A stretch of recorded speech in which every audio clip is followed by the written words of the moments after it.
Hello guys, so welcome back again. Today we are going to study about structure of stomata यानी कि रंध्रों की संरचना। हमारी special classes जो नीट के लिए मैंने शुरू की हैं उसका लेक्चर 3 है जिसमें हम देखेंगे रंध्रों की संरचना।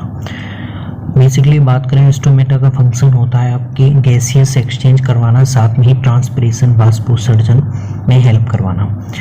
वाष्पोत्सर्जन आपको 3 तरह से याद रखना है। चलिए आगे बढ़ते हैं।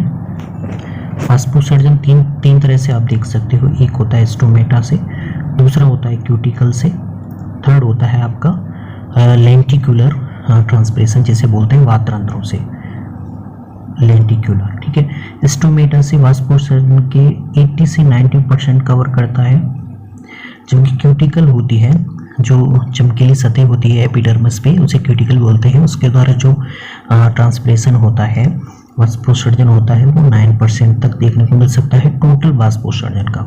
जबकि वातरंध्रों जो कि कास्टीय प्लांट होते हैं जिनमें वुड बनती है, ऊंची लंबाई वाले प्लांट होते हैं, उनमें जो रंध्र मिलते हैं उन्हें बोलते हैं वातरंध्र, और उनके द्वारा जो वाष्पोत्सर्जन होता है उसे बोलते हैं लेंटिकुलर ट्रांसपिरेशन। तो उनका टोटल ट्रांसपिरेशन में 1% तक योगदान हो सकता है।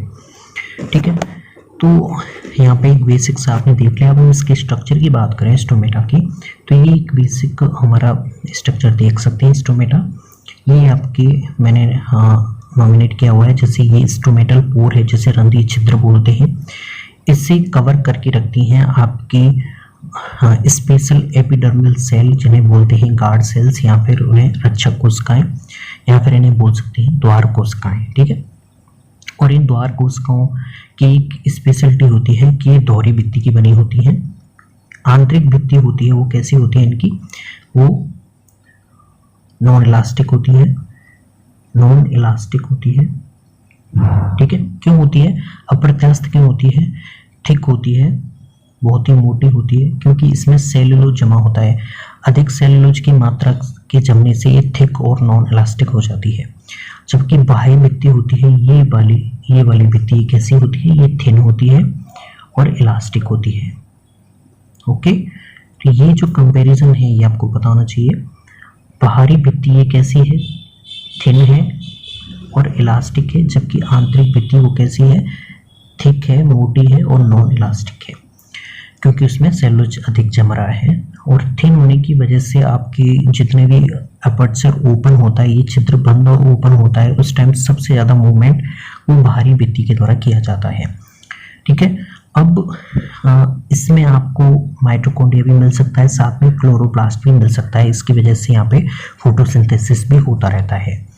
ओके, अब इनसे बाहर आपकी जो गार्ड सेल से बाहर भी एक स्पेसिफाइड सेल्स होती हैं जिन्हें सब्सिडरी सेल्स या फिर सहायक कोशिकाएं बोलते हैं।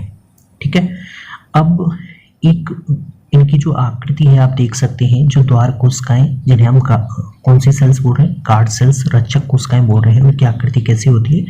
किडनी शेप देख सकते हैं यहाँ पे, किडनी जैसी आकृति, वृक्क जैसी आकृति होती है इनकी। लेकिन जो ग्रेमिनी कुल के जो प्लांट होते हैं उनमें जो रंध्र मिलता है उसमें डम्बल शेप, इस तरह से जैसे डम्बल आप उठाते हो उस टाइप से उनकी गार्ड सेल्स की स्ट्रक्चर होती है, वो हम आगे देख लेंगे। लेकिन आपको यहाँ पे याद रखना है, स्टोमेटल जो रंध्रीय छिद्र होता है उसके बाहर आपको गार्ड सेल्स मिलती हैं, जो कि एक रंध्र में 2 मिलती हैं, संख्या में 2 मिलती हैं एक रंध्र में। ठीक है, और गार्ड सेल से बाहर भी एक एपिडर्मल सेल्स होती हैं, स्पेसिफाइड सेल्स जिन्हें सब्सिडरी सेल्स बोलते हैं। ओके,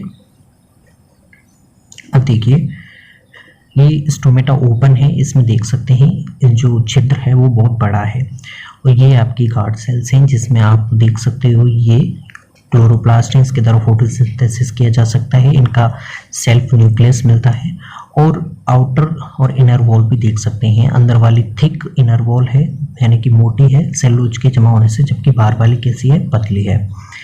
और गार्ड सेल से बाहर ये जो सेल्स देख रहे हैं आप, इन्हें बोलते हैं सब्सिडरी सेल्स। ये वाली सेल्स सब्सिडरी सेल्स कहलाती हैं।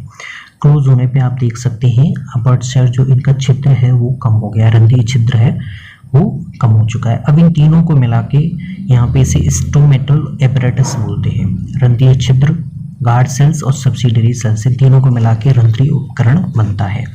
एग्जाम में पूछ लेते हैं।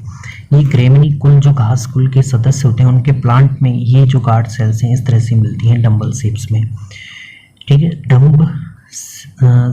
डम्बेल शेप्ड गार्ड सेल्स, ठीक है। तो आपको याद रखना है, क्वेश्चन पूछते हैं किडनी शेप से वो जनरली देखने को मिलता है, लेकिन अगर आपसे पूछा जाता है कि डम्बलाकार आपको द्वार कोशिकाएं, रक्षक कोशिकाएं कहाँ देखने को मिलती हैं, तो वो घास कुल के ग्रेमिनी कुल के सदस्यों में। ओके, तो ये था बेसिकली आपका रंध्रों की संरचना के बारे में एक बेसिक जो आपको जानकारी होनी चाहिए वो मैंने बता दी यहाँ पे। इनका मेन फंक्शन गैसेस एक्सचेंज में साथ ही ट्रांसपिरेशन में होता है, ठीक है। रंध्रों के द्वारा जो वाष्पोत्सर्जन होता है वो टोटल ट्रांसपिरेशन का 80 से 90% तक होता है, तो इसीलिए देख सकते हैं इनका कितना अच्छा योगदान है। इनकी जो क्रियाविधि है वो हम अलग से वीडियो में याद कर लेंगे। सबसे पहले आपको याद रखना है रंध्रीय उपकरण 3 चीज़ों से मिलकर बना होता है, रंध्रीय छिद्र, आपकी द्वार कोशिकाएं और सबसे बाहर वाली सेल्स एसेसरी सहायक कोशिकाएं।